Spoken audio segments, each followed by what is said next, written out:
Asikubingelele sikwamukele uhlelo lwethu lumlando kakhuluma sithi khona ezikabhoqo well studio bese siyakucela ukuthi ucofe ibutton la subscribe laphana uzophinda ulike bese uyakhomenta futhi lapho kwi-comment section sizwe ukuthi wena ubona kanjani. Namhlanje ke sibheka impilo yensizwa embili. Uthibela umfokampongose phansi enkandla nomhlovo mfokagazo. Uyazi ukuthi masikhuluma ngothibela sikhuluma ngomfoka sibhakabhaka sokhala olukhuluma ndaba. Siphinde sikhulume ngomhlovo umfokagazo. Lezi insizwa ke zombili zingabantu abasondelene kakhulu nezinsizwa engombangi kumaskandi noma nezinsizwa eziyinkukhu nempaka kumaskandi. Siyazi ukuthi masikhuluma ngezinsizwa eziyinkukhu nempaka kumaskandi engamanzi noparafini. So sikhuluma ngokhuzani umfokampongose. Siphinde sikhulume ngegcokama elisha umthandeni umfokamanqele. Uma sibheka ke impilo kaMshovo mfokagazo, impilo enzima kakhulu engaphansi kakhulu kwengcindezi enkulu kakhulu. uMshovo mfokagazo uma uyibheka lensizwa ukufika kwayo kumaskandi ifike ihamba negcokama elisha behamba nobhula mngoma.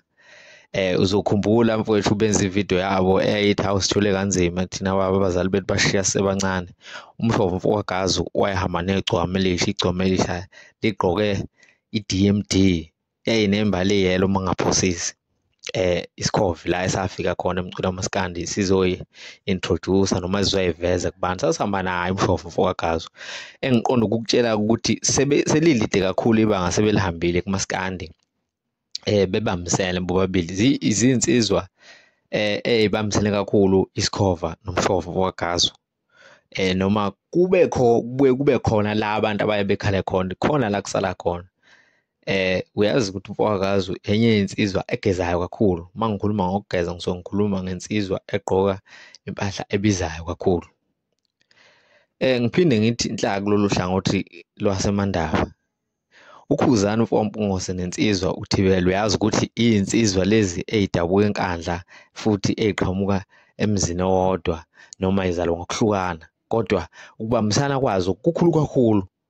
Uyazi ukuthi masikhuluma ngoThibela sisuke sikhuluma ngensizwa enokuvela kaningi engomeni zikaKhuzani, ngabe iyabhekha noma iyacula la esuke eyifeaturishe khona uKhuzani.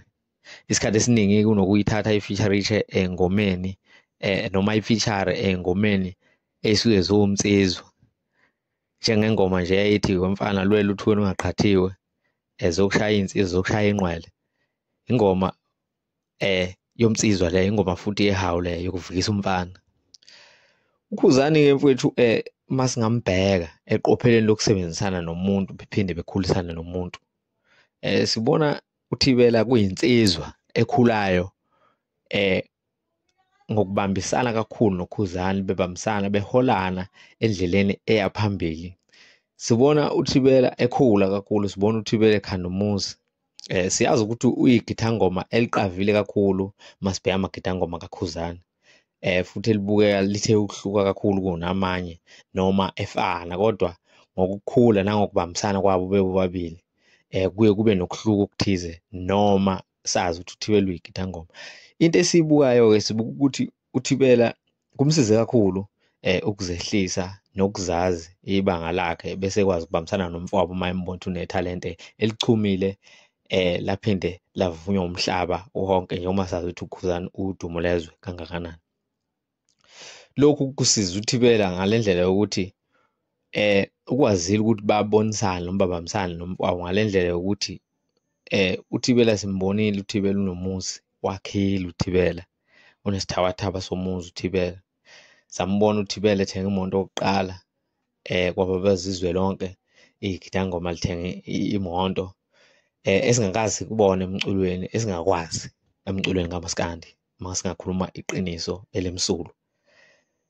Phathatha simbonile futhi uThibela futhi ethenga imoto futhi yaka-Toyota esibili, ethenga i-latest yaka-Toyota esibili yohlobo lwemoto lezi ezincane.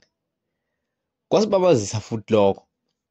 Ngiqonda ukuthi-ke mthandi womculo nomlaleli womculo wamaskandi, lokho kukhomba ukuhluka kakhulu kukaThibela ekubeni eyigidangoma, kodwa kukhomba ukuhluka nokubambisana okuhle kakhulu phakathi kwakhe nomfowabo.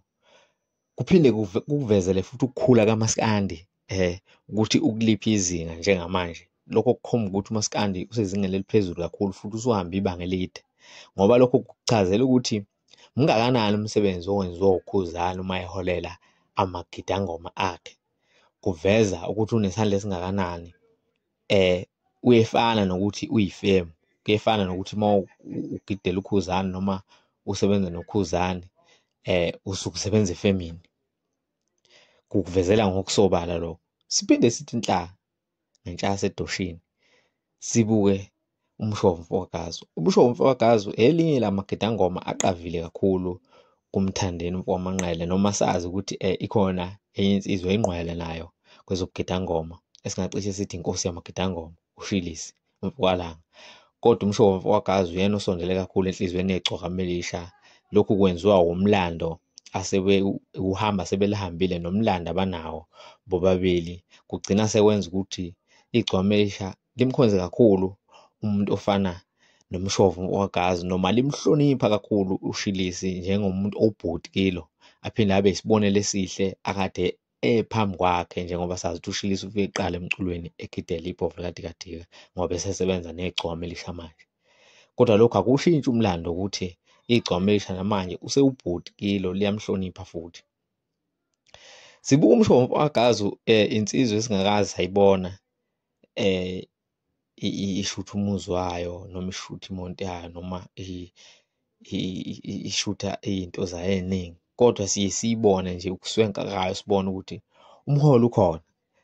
iGcokama elisha liyaholela kakhulu, liyayikhipha imali kumagidangoma kakhulu kakhulu. Bese kuba ukuthi khona mhlampe laba bethi uma bebonisana kungafiki khona, ngoba abantu abaningi bayakhala kakhulu ngokuthi Mshovo uphi umuzi, Mshovo ziphi iy'moto.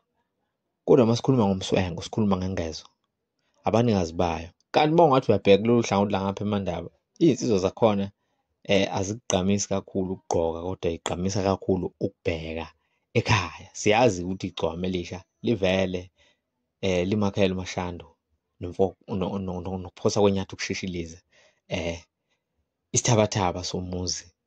Kuyasala kancane kuMshovo, okungeyilo iqiniso neze. Kufanele futhi kube yiyo inkosi yakhe, noma yilo iqhawe lakhe, noma yiyo insizwa ababambisene nayo. Akufanele kube yiyo emvusayo emaqandeni, imbonise njengoba uKhuzani enza kuThibela. Asisho ukuthi iy'nqumo zonke zikaThibela y'thathwa uKhuzani, kodwa okuningi bakhulisana bobabili. Siyazi ukuthi ingidi engaqaqeki leyana, sihlula abaningi bezama ukubahlukanisa, bezama ukungena phakathi kwabo. Angeke mfowethu uhlebe uKhuzani kuThibela, angeke futhi uhlebe uThibela kuKhuzani. Bawubumba laba bafowethu, babambisene kakhulu. Bayayazi into abayizele emculweni, bayayazi futhi into akufanele bayenze labantu. Naye futhi uMshovo neGcokama babambisene ngaleyo ndlela. Bayakwazi abakuzele emculweni, babambisene kakhulu. Uyazi ukuthi uMshovo sike simbone futhi naye engomeni zalo futhi iGcokama, zalo futhi ihawu zabo futhi umnsizwa. Siphinde simbone futhi kulela qembu labo laba abasuke bonke khona bengamagidangoma.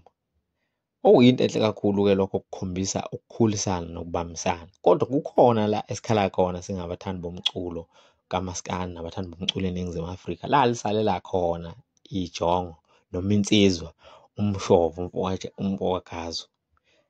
Siyafisa-ke ukuthi ngelinye ilanga nawe siyibone amadoda iqopha umlando, siyibone amadoda ivela nento zayo, bese siyayincoma sithi ayiqhubekele phambili.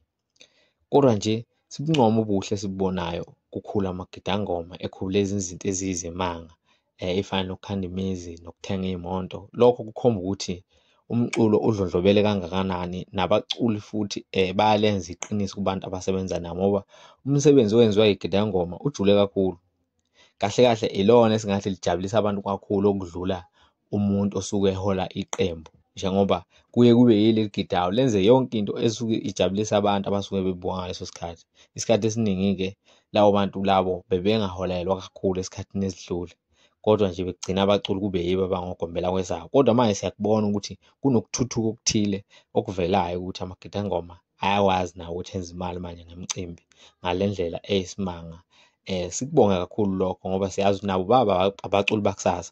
Lokho kuyobenza ukuthi bakwazi ukuthi nabo amanye amagidangoma ayobe sengamagidangoma abo bakwazi ukuthi bawaholele futhi ngokuyiqiniso, sikhule isizwe sakhe siye phambili. Sibonga kakhulu. Bekwezikabhoqo World Studio. Sicela ucofa subscribe lapha uphinde futhi ucommente ukuthi ulibuka kanjani udaba. Siyabonga.